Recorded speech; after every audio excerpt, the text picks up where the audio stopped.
Kumusta mga idol? Salamat sa patuloy na pagsuporta sa akin mga ka-Mom Onja. Ipagpatuloy na natin ang kwento ni Yosong.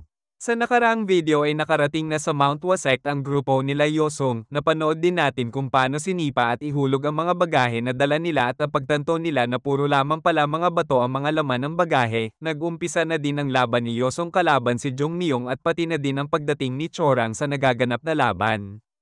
Sa pagpapatuloy, bago pa makarating si Chorang sa pinaglalabanan nila Yosong, ay naalala niya lahat ng nangyari nung araw na yon. Alam ni Chorang na hindi man lang magamit ni Yosong ng tama ang basic ki attacks.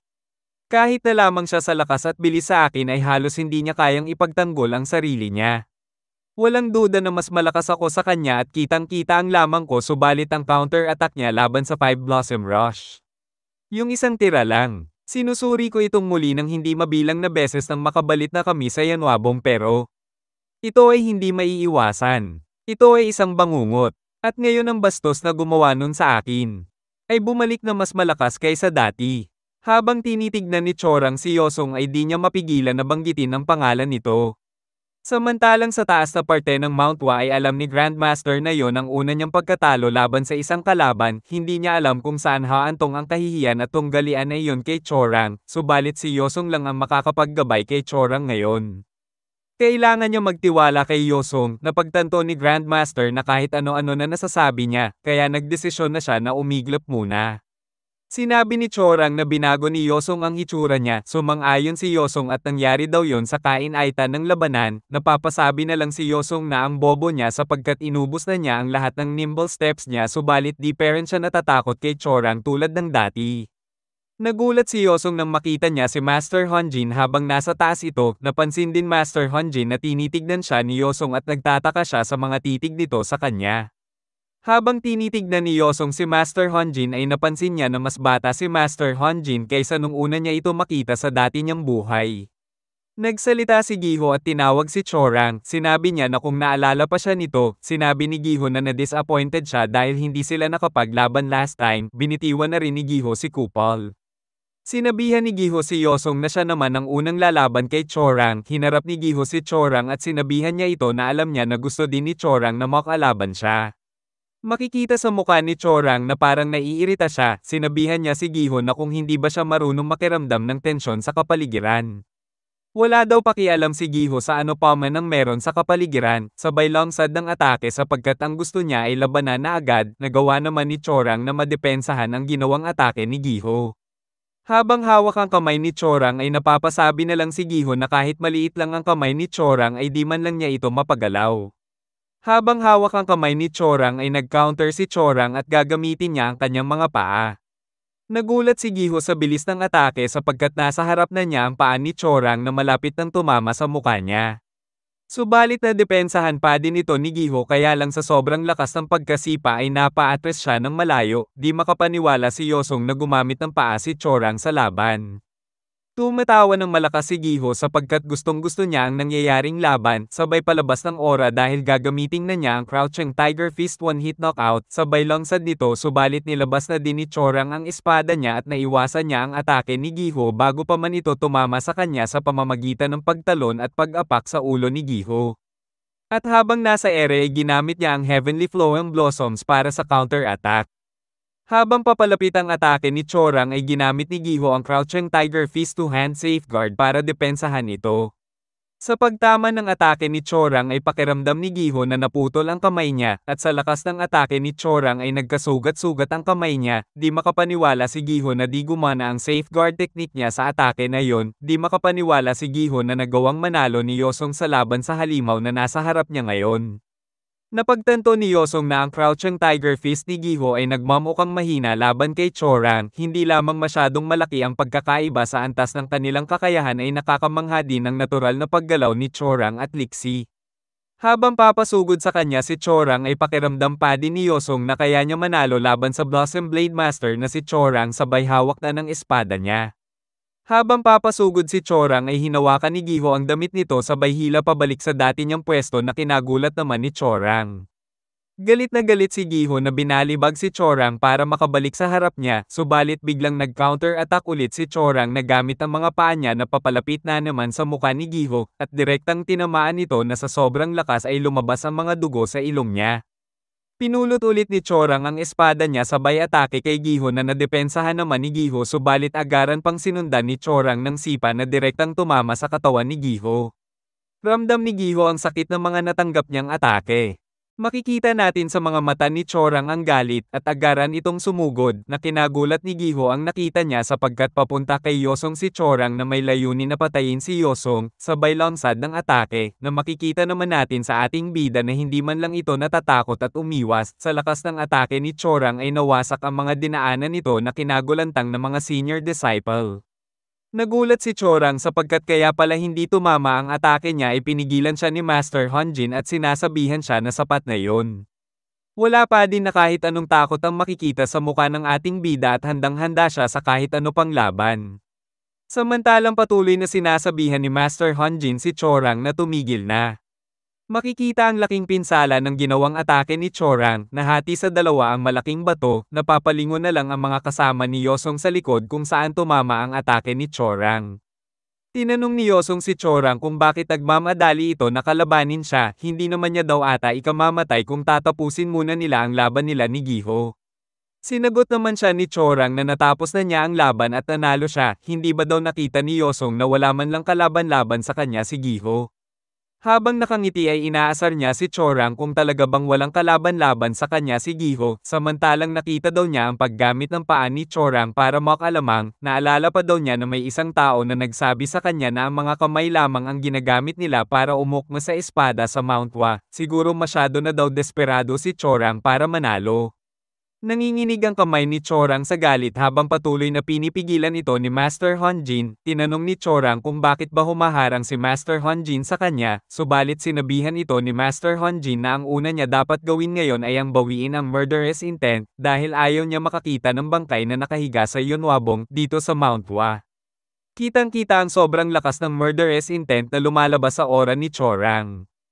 Pahabol pa ni Master Huji na binigay nila ang espada na ito sa kanya para turuan siya maging responsable sa paggamit nito. Ang espada na ta ay di dapat madaling mahugat para pumatay lang basta-basta. Kailangan mo ayusin ang sarili mo, Chorang. Kung lalagpas ka sa linya ay sisirain mo ang dangal ng Mount Hua. Makikita natin ang sobrang galit ni Chorang na napapakagat na lang ito sa labi niya. Nagagalit na sinasabihan niya si Master Honjin na paano naman daw niya masisira ang dangal ng sekta kung ginagamit niya lang naman daw ang espada niya laban sa kalaban niya. Sinagot siya ni Master Honjin na kung sa tingin ba daw niya na hindi alam ng mga tao na nandito na ginagawa niya ito para lamang makaganti, kanina pa niya pinapanood ang sitwasyon na nangyayari simula nang dumating siya, ito ay masyadong katawa-tawa upang huwag pansinin. Ang tonom ng mga bagahe na nagsisibagsakan sa bangin, mga escorting agents na nawala ng mga bagahe nila, kahit isa sa mga members ng escorting ay di man lang bumunot ng espada nila, subalit ang ibang mga disipolo ng sektang Mount Hua na hindi naman ngayon ang duty nila ay nakahiga sa sahig hawak ang mga espada nila, pinipigilan lang ni Master Honjin si Chorang at ang mga kalokohang kasamahan niya na naudyakan niya mula sa pagdumi sa pangalan ng Mount Hua. Makikita ang sobrang galit pere ni Chorang at pasigan niya tinatanong si Master Honjin na kung bakit pumapanig ito sa mga taga-branch division lamang ng sekta nila. Tinanong ni Master Honjin kung naniniwala pa ba daw na dapat ipagmalaki pa ang sektang Mount Hua sa nangyayari ngayong sitwasyon, pag-galit na sinabi ni Chorang na muntik nang matapos ang angkan ng Blossom Blade Master dahil kay Yosong. Pilit na pinipigilan ni Soso ang tawa niya, napansin naman ito ni Giho. Sinabi ni Honjin na tama siya sa mga sinabi niya na ginagawa ng mga taga Mount Hua ang lahat ng kalokohan na ito para lang makaganti siya, yung galit ni Chorang na muntik nang makagawa ng kasamaan ang mga kapwa niya pa disipolo, gusto pa ni Chorang gamitin ang iba pang mga disipolo ng Mount Hua para lang sa walang kwentang paghihiganti. Alam ni Master Honjin na nakakainis ito para sa kanya subalit nilabag niya ang 5 kasulatan na dapat gawin ng isang disipolo ng sektang Mount Hua, sa mga pinaggagawa daw ni Chorang ay nawala na ng tuluyan ng pagkakataon niya makaganti. Subalit pagalit na sinabi ni Chorang na ito na ang perpektong pagkakataon sa kanya para makaganti, sa pinakitang pag-uugali ni Chorang ay di na napigilan ni Master Hanjin ang sarili niya, ginamit na niya ang kapangyarihan niya at pinalipad ang espada ni Chorang gamit ang mga apoy niya, sinabihan niya si Chorang na manahimik na, mukhang masyado na daw naging maluwag ang sektang Mount Wa kay Chorang, masyado nang sumusobra ang kabastusan na pinapakita ni Chorang. Pinalibutan ng apoy ni Master Hanjin si Chorang na kinagulantang naman ni Chorang. Sinabihan ni Master Hanjin si Chorang na kung sa tingin ba daw nito ay habang buhay nila nahahayaan lang ang pagiging arogante nito nang dahil sa talento niya. Buti pa nga daw si Jung Myung ay itinataguyod pa rin ang kanyang karangalan habang nagpapatuloy sa kanyang training para lumakas, si Jung Myung ay lubhang mas karapat-dapat na Daisy Polo kaysa kay Chorang. Nagulat ang grupo ng ating bida sa lakas ng apoy na pinalabas ni Master Hanjin, maraming nagsasabi na ang kanyang espada ay nilalamon ng apoy nito tulad ng bundok na natatakpan ng ulap, kaya ang iba ay tinatawag itong Shoryuken Fire Sword, ngunit ang pamamaraan ay halos kilala bilang Engulfing Flame Sword style. Ang teknik ay pinapasa lamang patago sa Mount Wa sapagkat ang teknik na ito ay may posibilidad na masira ang internal key ng gumagamit dahil sa lakas ng mga apoy hanggang sa dumating si Master Hanjin sa Mount Wa. Kinuha ni Master Hanjin ang espada ni Chorang habang sinasabihan niya ito na pipigilan niya muna si Chorang habang nililinis niya ang kalat na ginawa niya. Lumabas ang notification na nagtagumpay ang ating bida na talunin ng mga Daisy Polo ng Mount Wasek, natanggap niya ang Permanently Active Martial Arts, Key Transference Technique. Ang teknik na ito ay hinahayaan siyang bumuo at magkontrol ng inner key sa pamamagitan ng paghinga at pag-iimbak ng enerhiya sa loob ng iyong katawan. Habang tinitignan ng ating bida ay napapasabi na lang siya na mukhang ang araw na ito ay ang araw para sa walang katapusang pag-unlad ng kanyang kakayahan sapagkat nakatanggap siya kanina ng physical modification, tapos ngayon naman ay ang key transference technique. Napansin ni Yosong na nakatingin sa kanya si Master Hanjin, seryoso pera ng ating bida na pinagmamasdan ang mga nangyayari sa harap niya, napapasabi na lang si Master Hanjin na walang bakas ng kawalan ng katiyakan sa mga mata ni Yosong kahit pagkatapos ng lahat ng mga nangyari. Humingi ng paumanhin si Master Hanjin para sa huli ng pagbati, sinabi niya na tatanggapin ng sektang Mount Wa ang buong responsibilidad sa lahat ng nangyari ngayon, tila daw ay nabigo sila na ituro ang tamang landas sa kanilang mga Daisy Polo.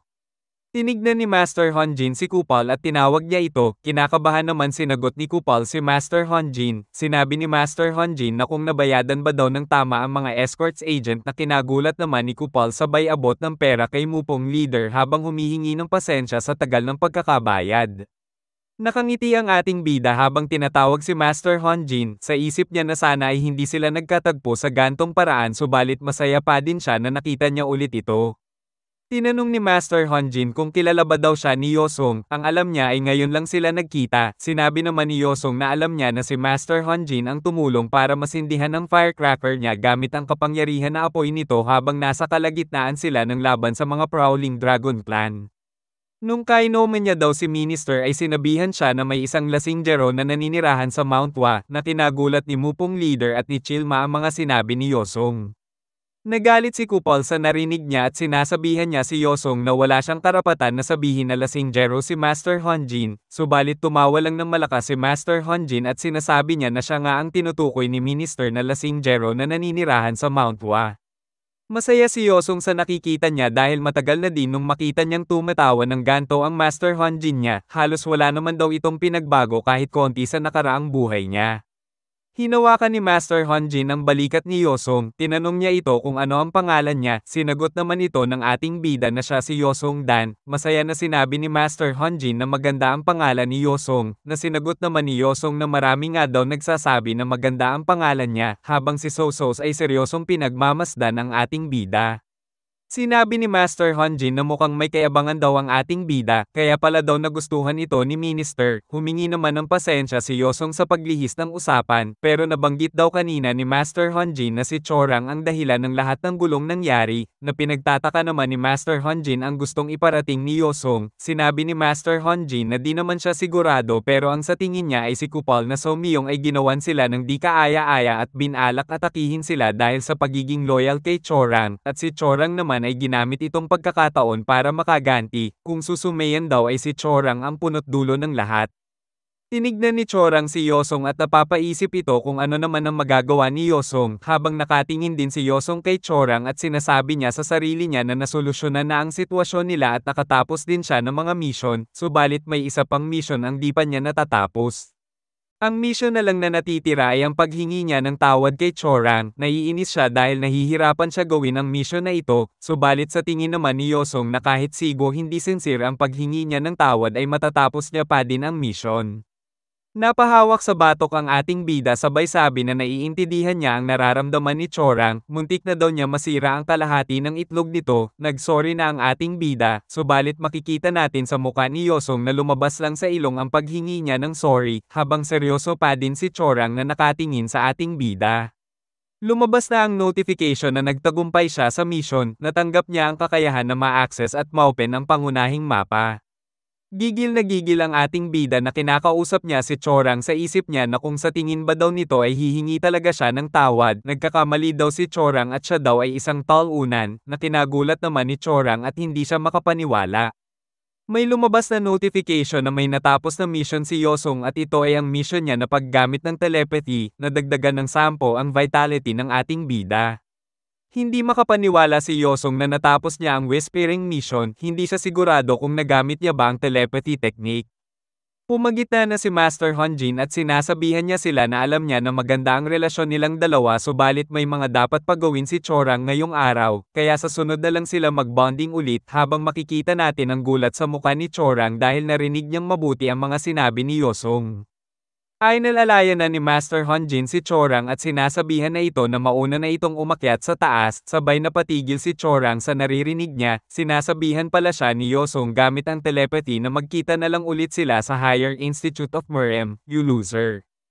Alam ng ating bida na nabibigla ngayon si Chorang sa naririnig niya dahil hindi pa ito marunong gumamit ng telepathy, habang makikita natin na patuloy na nakatayo lang si Chorang at nanginginig, habang kagat ang labi ay napapatanong na lang siya kung sino ba talaga ang ating bida, habang nakakumong ang kamao ay sinasabi niya na ibabalik niya ang lahat ng kahihiyan na naranasan niya ng doble sa ating bida.